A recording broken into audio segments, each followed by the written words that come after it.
Hello there, it is Jo from Minerva and I'm here with a rather special sew along, which is to make the Canton Motor Jacket. I'm going to make a Cashmerette Motor Jacket. This is my toile, so I'm going to be using pleather. So if you want some tips to make the jacket of your dreams, then stay along for this sew along series.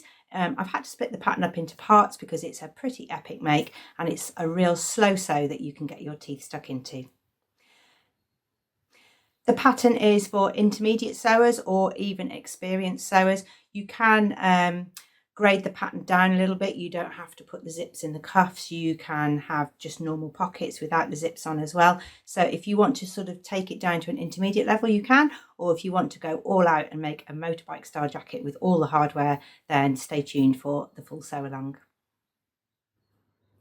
The things that make it an intermediate or experienced make are, there are 18 pieces to put this together. It is a line jacket, it has a collar, as mentioned it has the zips in the cuffs and on the pockets, and it's also a jacket, so you need to make sure that it fits. It's got to go over other garments. You want to be getting the ease right, and if you're using pleather, then you really need to make a toile because you won't be able to adjust the pleather once you've cut it. The pattern has two views. There's a slightly longer past the waist to the hip length, or there is a really short boxy one, which is a really nice modern up-to-date style. The size ranging goes from 0 to 16, but the joy of Cashmerette patterns is that you can get a different bust fit. So there are pieces for different cup sizes. So if you're above a C cup size, then you can cut out C, D cup sizes, E, F and G, H, which is ideal if when you're trying to buy a ready to wear jacket, you don't get the bust room and you end up having to have a bigger jacket to accommodate your bust size, and then it ends up looking too big everywhere else. So if you want to make a bespoke sized jacket, then this pattern is a really great place to start. My fabric is all laid out on the table, but I'm using a piece of pleather. This comes in lots of different colours. So again, one of the reasons you might be making this jacket is because you don't want a black one. I don't wear black very much. I wear navy a lot. So it's really difficult to find a navy leather look jacket. You can find a black one, but if you want a really different coloured one, then you can check out the different colours of this pleather. It has a soft backing, that real leather look, nice matte finish. It does have a. You'll need some other bits and pieces to make this jacket. It's a little bit of a collaboration to get all those bits together. So all of the components and parts, pattern and fabrics are listed below on our Minerva website. If you do choose a different coloured jacket, so you're going to go for something like a red jacket or you're going to go for a mustard coloured jacket, then you need your zip joist to be pretty spot on because it's quite a big feature of the jacket. So you can either go for the full moto style and have metal zips. You can get a slightly softer look if you use plastic teeth zips, but you need to make sure if you're picking metal zips that you get the same metals. So if you have a silver metal for your main zip, you need to be looking for the silver metal for the smaller zips. I can't stress to you enough how important it is to make a toile of this pattern. Not all the details, all the gubbins, but you need to know how this fits you, because you need to know what overall size you're looking for, how to get the bust fit that you're looking for, and how to get the ease so that the jacket is wearable at the end.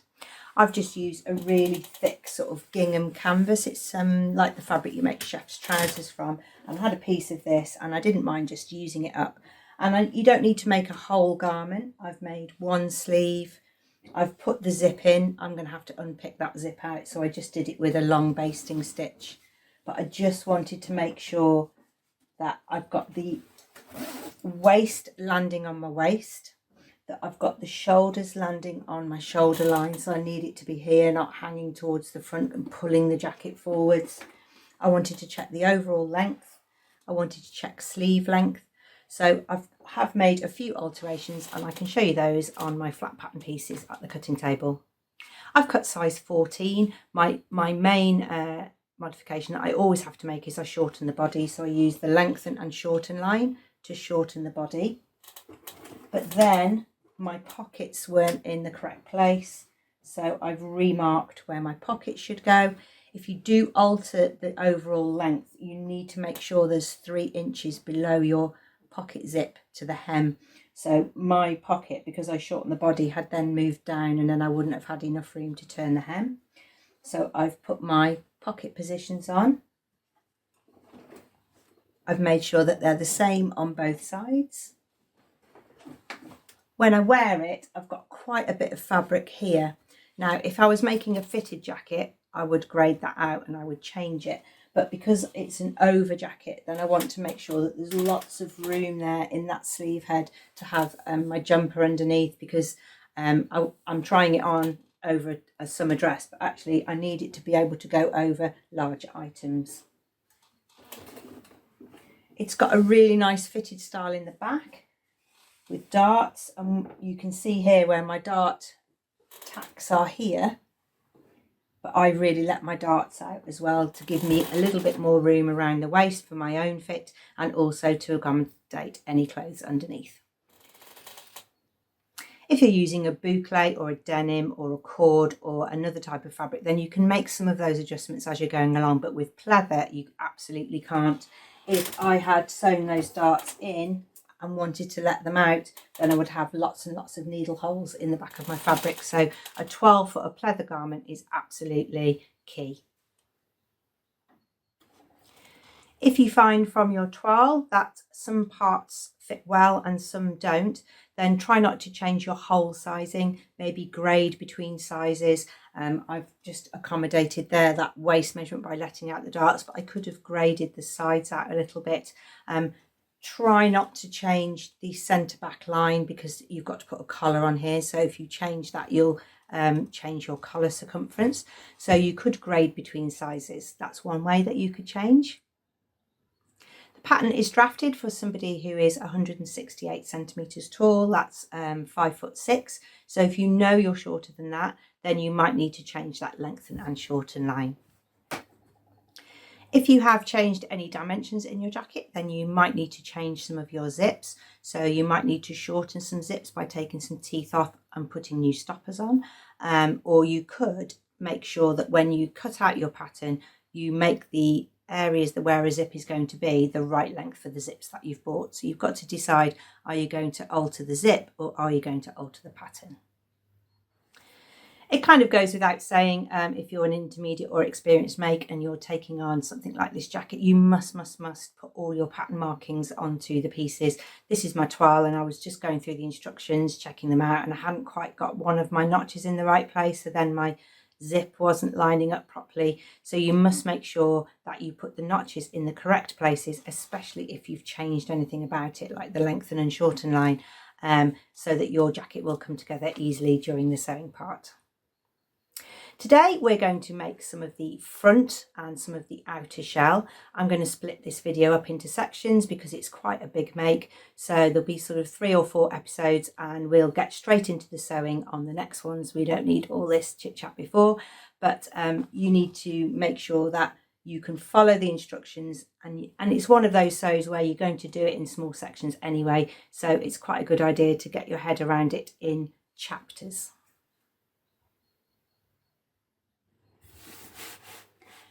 Okay, it's time to cut out your canton jacket. So I've kept my leather all nice and rolled up so it doesn't get creased. I've got one crease down the centre there, which I will get out with the clapper later on. And I'm working with a slight stretch in this fabric. So it has a straight grain between the 2 selvages, and it has a stretch here that goes across the grain. So I would like to have my pattern pieces so that I get this bit of stretch going across my back for if I'm wearing a jumper or any kind of undergarments underneath my jacket. It'll just give me a little bit more ease. So this is the selvage, this is the grain line on the pattern piece. So I'll be wanting this piece to be parallel to the grain line. I'm just going to lie my pieces out, see where I'm going to put them. You can also follow the layout in the pattern instruction booklet, and I'm going to cut my pieces out on a single piece, even though I need 2 of some, So this one is cut 1. The back is cut 2. So I need to make sure that I cut 1 this way. And then I cut 1 with the pattern piece folded over, flipped over. This one I need 2, and this one I need 1. So beware of how many you need. If you're not using pleather and you fold your fabric in half, you don't need 2 of those and you don't need 2 of those. So that would be a little bit of a waste of your fabric. So just pay attention to how many to cut for each piece. I'm not going to pin this because I'm using pleather. So I'm going to use pattern weights and I'm going to cut my pieces out with a rotary cutter. If you're using another fabric, then you can pin your pieces down and cut with scissors if you prefer. If you don't have a rotary cutter and you prefer to have more control with scissors, then you can draw around your pattern piece. So I've used my chalk pencil, I've put all the markings on. And now I'm going to cut this out with scissors. I can get a better cut here, especially if because this really does just slide through pleather like butter. So if you make a mistake, you really have a lot less control.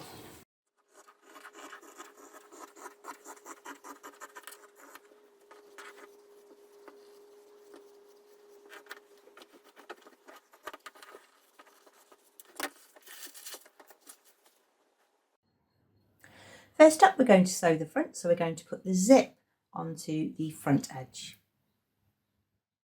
This is your front piece and your zip needs to be right side down, facing the right side of the fabric, and you're looking for a notch here. You're going to line up your zipper 3mm above that lower notch. And I'm just holding this zip in place at the moment to measure it, so it's not going to be sewn just yet. And now we're looking for this area here. We're going to mark the top of the fabric on the zip tape, undo the zip, and then we're going to take off some of these teeth and shorten the zip. We need to make a new zip stop in a new place on our zip. You can take the metal teeth off with a pair of pliers. If you've got a plastic zip, you won't need to. You can just fold it in and sew over it to that point. But you need to make sure that your zipper doesn't come off the end. I've taken a few of my zipper teeth off, just making my clear mark there so I know where I'm working to. So that's the zip stop, and that's where I need to take the teeth off to.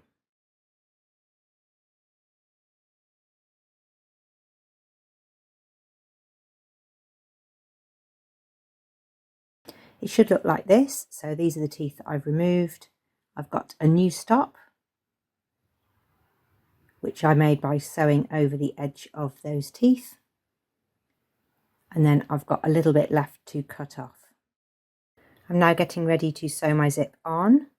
I can just take off that spare bit at the end. Make sure you've got plenty of room for handling. You can take a few more teeth off if you want to.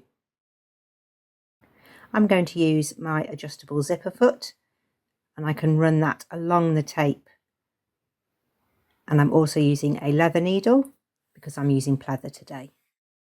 We're going to sew this now with 3mm of the tape showing on the right side.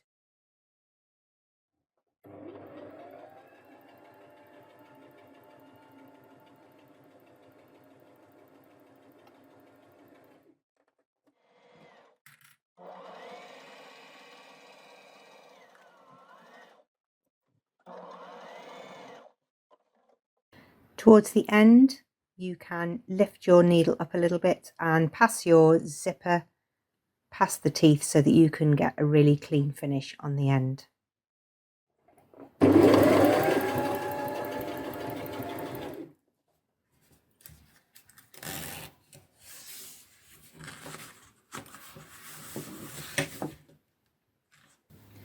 Next, we're going to put the middle front against the zip, and then we're going to put our other front piece with the zip in a sandwich. And this is the bit of the pattern that first of all caught me out. Flip the zip so that you can see the right side. And then take the middle front piece and place it on top of the other side of the zip. So the zip that you haven't sewn anything to, you'll have zip notches at the top and the bottom. So there's the bottom one. Again, that's 3mm above the line. Do the zip ends first, and then you can put the rest of the middle front along the zip.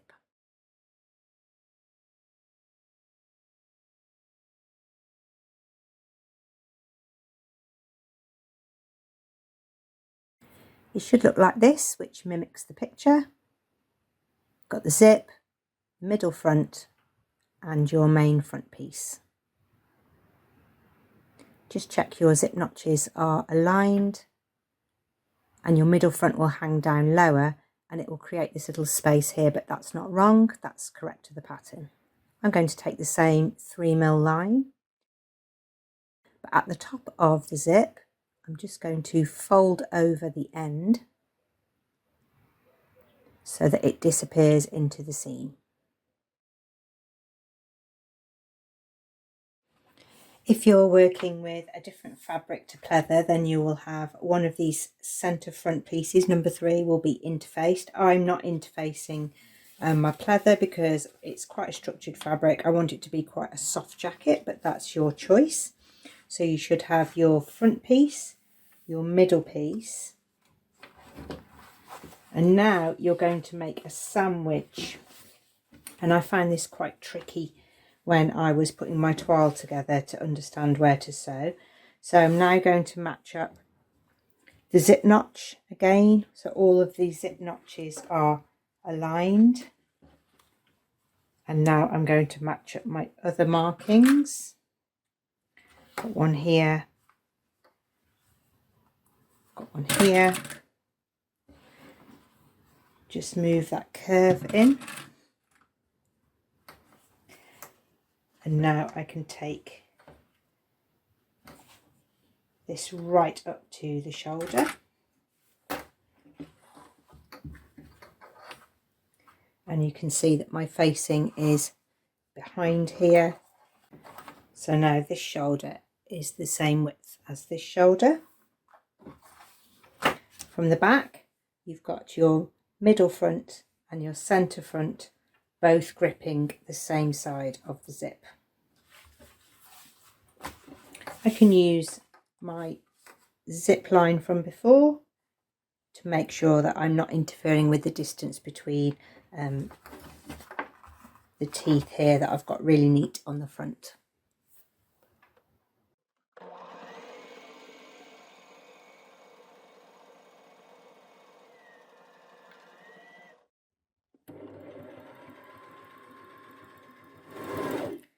Once I get to the end of the zip, I'm going to make sure now that I make this shoulder seam here the 12mm seam allowance or the 1/2 inch seam allowance for the top, because I'll need all this to be correct for my collar.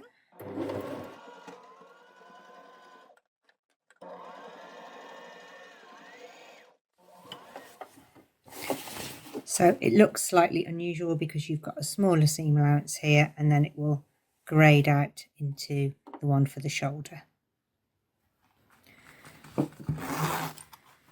So you've got a completely enclosed middle front zip joining here. That's where we did that little fold, and we haven't dealt with the end of this one yet. So we could put a little bit of fray stop on the end of there while we're just still working. And we can give this a little press. I'm using a press cloth and a clapper.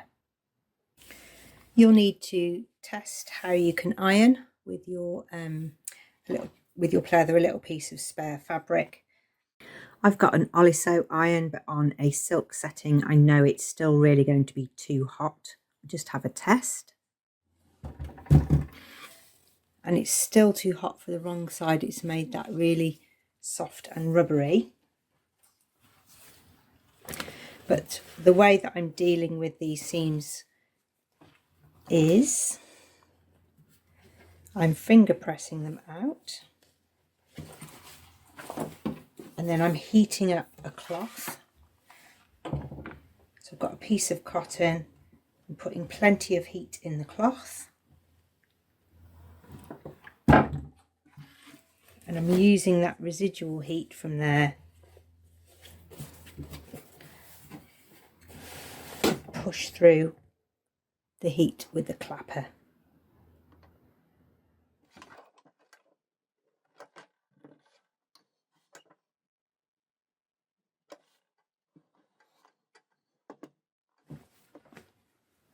That means I can get the seams nice and flat.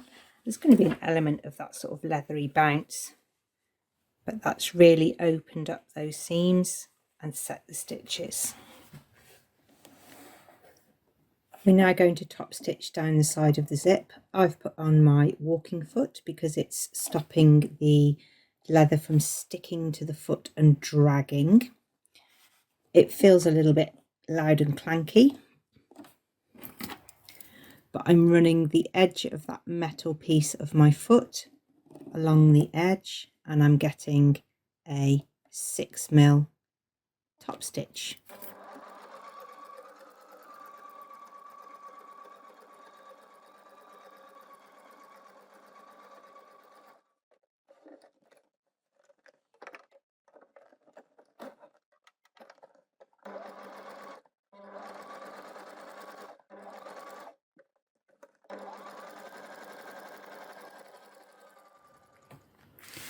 That top stitching line along the edge of the zip then continues into that shoulder section that we just pressed. I'm tying the ends off because going forwards and backs makes a weak point on pleather.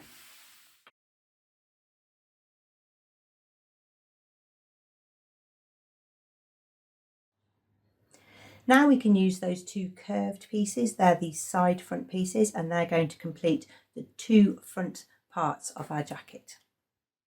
These are the side fronts. They've got quite a strong curve on, and probably more so the more cup size you go up. There's 3 notches. It's like matching a princess seam. So start with the center one and grip that in place, and then match up the other 2. At the top, you'll have the seam allowance quite clearly shown there with that little piece that juts out. And then you can ease in the rest of the fabric. There's 1 more notch.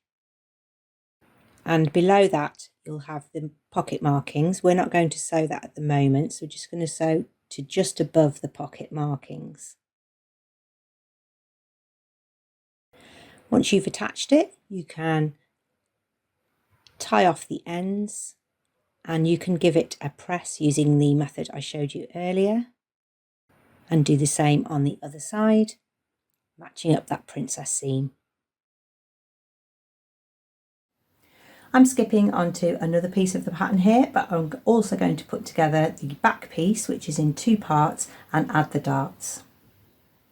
That means that all of my main front and back pieces are together, and then we can start on our next episode to put the zips in the pockets. I want to get the front and back pieces together. So this bit is in a different part of the pattern, but we're going to sew the centre back seam with the 1/2 inch seam allowance, and then we can put in the darts. Back seam is sewn and I've top stitched it. I've got a little bit of a kick in mine because I have a sway back adjustment here for my back that goes in. And now I can pinch together the darts. I'm going to have to do this by eye a little bit because I don't want to put any pins in my leather. So I'm just going to squeeze it and take that slim line, and the same on the other side.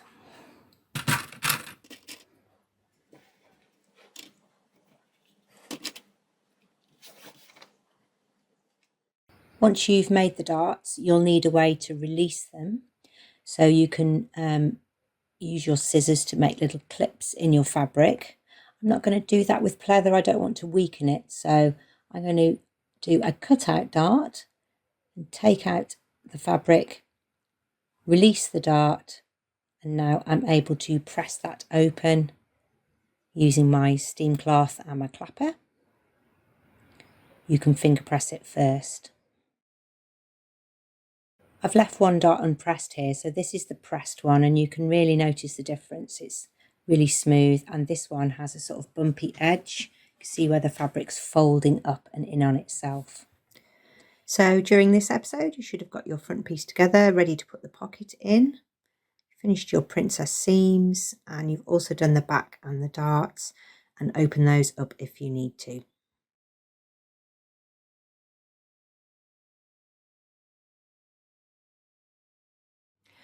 Well, that's it for today. It's good to think of a big make like this as the chapters of a really good book where you savour each chapter and enjoy each part of the process.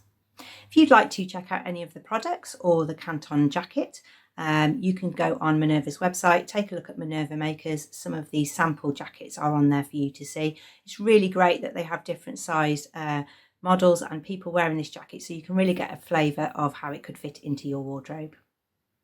Thank you very much for watching. Do come back for episode 2.